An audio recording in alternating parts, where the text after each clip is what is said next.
First in news, this is 10 Eyewitness News with Sandra Sully.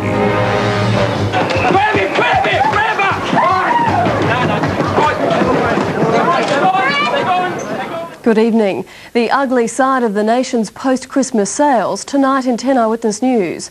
Also, the terrible plight of Sarajevo's most vulnerable residents. There's no protection here either against the bullets or against the cold. First, the crazy scramble for bargains at major stores throughout Australia today that left shoppers and security guards dazed and hurt. Melbourne, Brisbane and Perth all experienced wild scenes as thousands battled to be first through the doors. At Myers Brisbane store, staff in the white goods department padded up and prepared to take guard against shoppers hunting 6 fridges marked down to $300 each. But their careful plans were swept aside as the horde stampeded through the store, with little regard or goodwill towards their fellow man. Okay, here they come, here they come! 37 people! Grab him, grab him, grab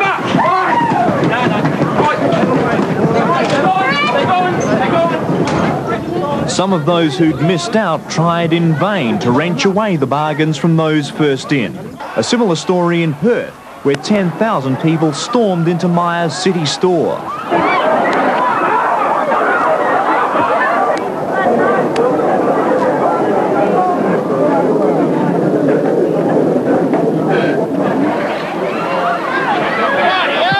Several people had to be treated for injuries as shoppers rushed past them.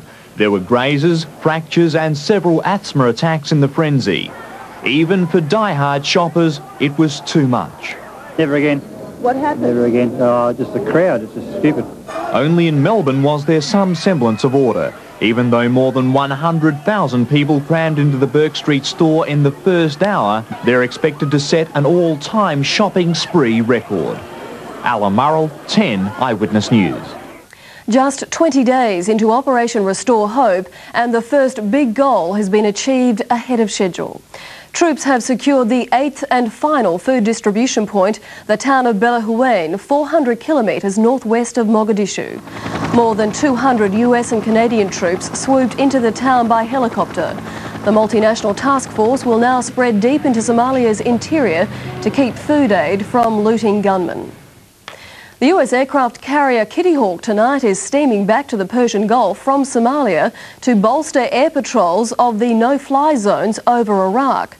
The Americans fear more trouble in the wake of yesterday's shooting down of an Iraqi warplane.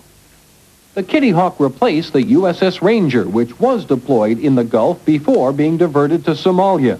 It carries 85 more combat aircraft that will help patrol the skies over the 2 no-fly zones in Iraq, more than doubling the number of U.S. aircraft in the region. U.S. and allied forces remain on alert and capable of enforcing relevant UN resolutions. We are closely monitoring the situation and are prepared to respond as necessary to further harassments of UN operations. The shoot-down of an Iraqi MiG by a U.S. F-16 has been followed by more flights by Iraqi aircraft close to and sometimes crossing into the southern no-fly zone.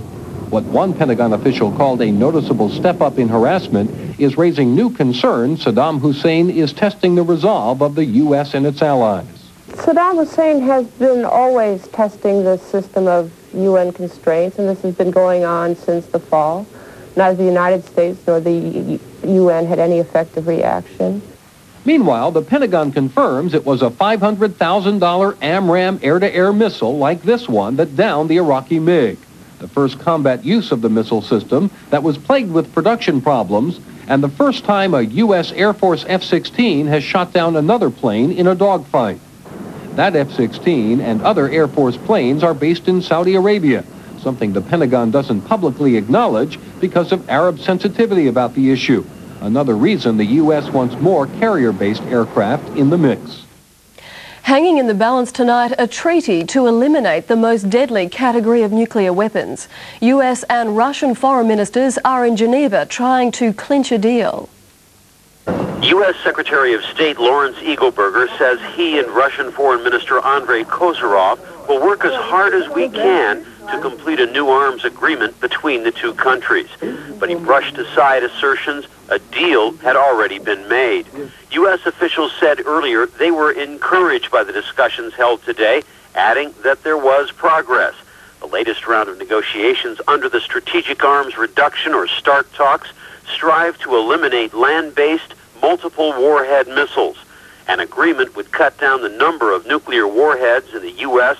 and former Soviet states by 2/3, from about 20,000 to fewer than 7,000. President George Bush and Russian President Boris Yeltsin have pushed these negotiations ahead during several telephone conversations in recent days. A new arms deal slashing Cold War nuclear arsenals is a way for Mr. Bush to leave his mark in international affairs before he leaves office. But nuclear arms deals, especially this one, pose serious technical questions that must be resolved. U.S. and Russian negotiators sought to do that Monday afternoon in an unusually long session in Geneva that focused on those questions. Still, U.S. officials insist it may be another day before the success or failure of these talks can be assessed. Opinion polls in Tel Aviv show that 91% of Israelis initially supported their government's decision to deport 415 Palestinians to Lebanon. The polls were conducted the day after the terrorist suspects were banished to a no-man's land ringed by mines and tanks. Since then, the Israelis haven't even allowed food and medicine to reach their makeshift camp.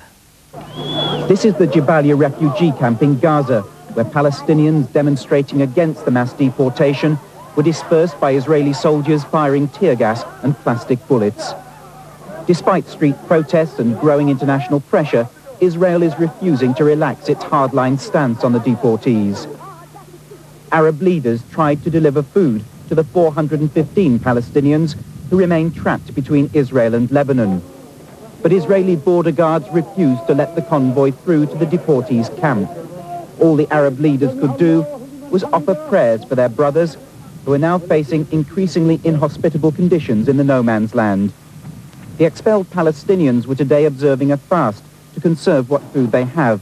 Lebanese sympathizers have smuggled some supplies through to them, but they say there's little more than one day's food left. UN Special Envoy James Jonah met relatives of the deportees. He was hoping to visit the campsite, but first Israel and now Lebanon have refused to allow him access to the security zone. And from Jerusalem tonight, confirmation that 10 of the Palestinians were expelled in error. Israel says they can return, but they'll have to face trial. When we come back, Sarajevo's worsening plight and the land rights claim the government isn't taking seriously. It's a claim that simply has not a snowflake's chance in hell of ever being seriously entertained by the courts. An Aboriginal land rights claim to the entire city of Brisbane was today ridiculed by the Keating government. Federal Aboriginal Affairs Minister Robert Tickner said the claim had a snowflake's chance in hell of success.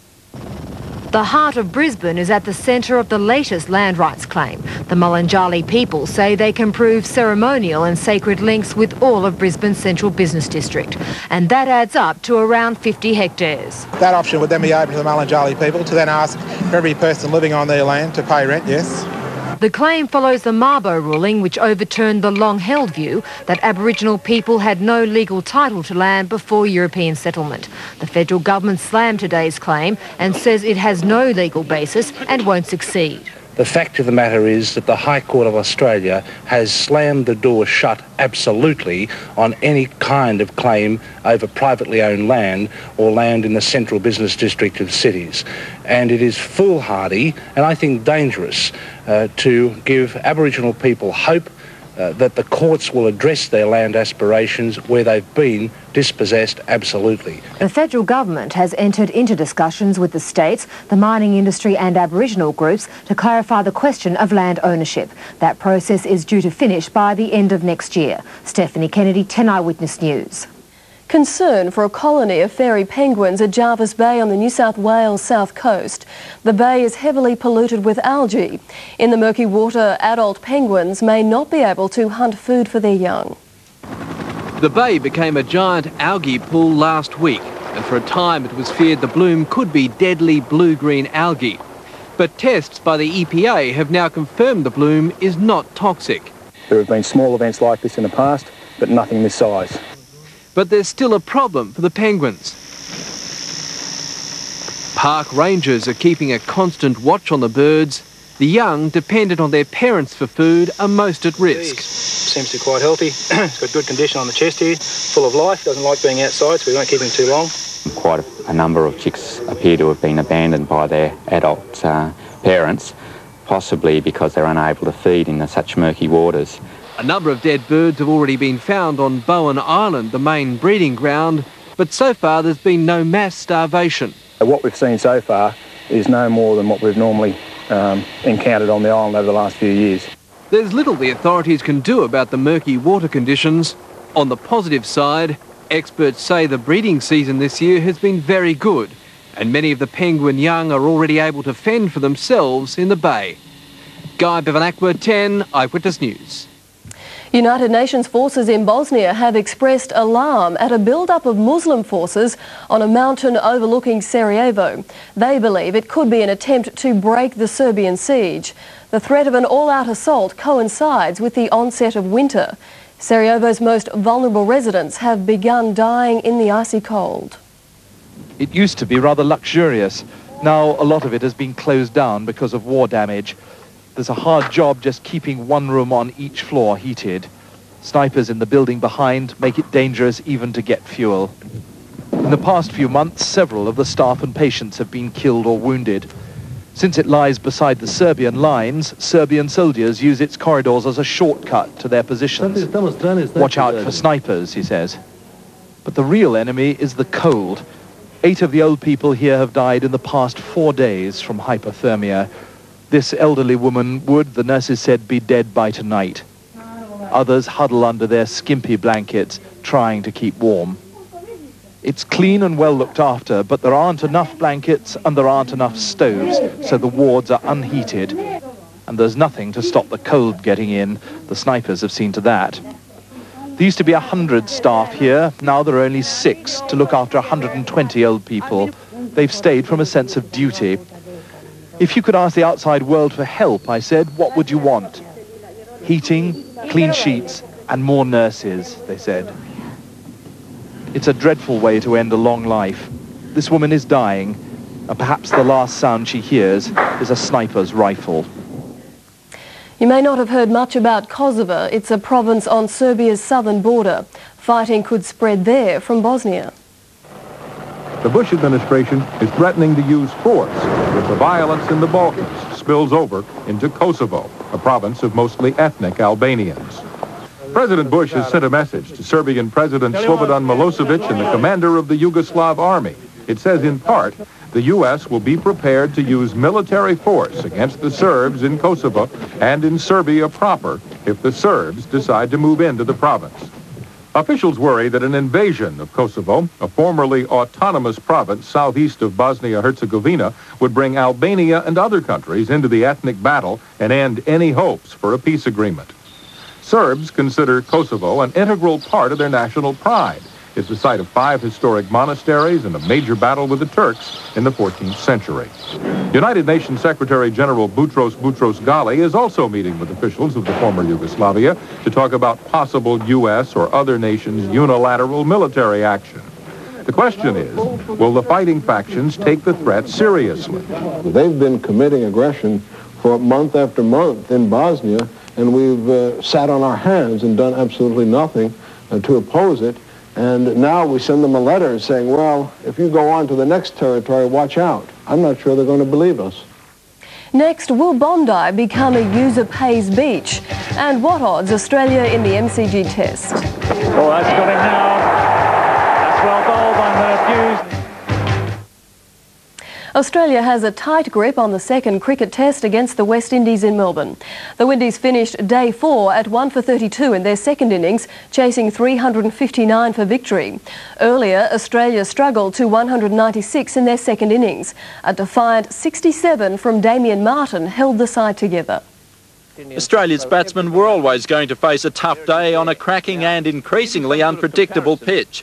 First to go was night watchman Shane Warne. In the air and out. 1 run later, Steve Ward left Australia struggling at 3 for 41. Oh, he's gone! What a good catch there by Simmons in the gully. Ward has gone for the big cut shot there. The Windies sensed a chance and should have had Taylor on 22. Dropped him. Taylor and Mark Waugh showed glimpses of getting on top, but were never comfortable. And that's in the air. And it was no surprise when Waugh fell for 16. Shouts of catch it, and that's exactly what Jimmy Adams has done. Australia's woes continued after lunch when Bishop ended Taylor's stand. Oh, well, it's hit the stumps. Alan Border was next to go for 4. Australia in trouble at 6 for 102.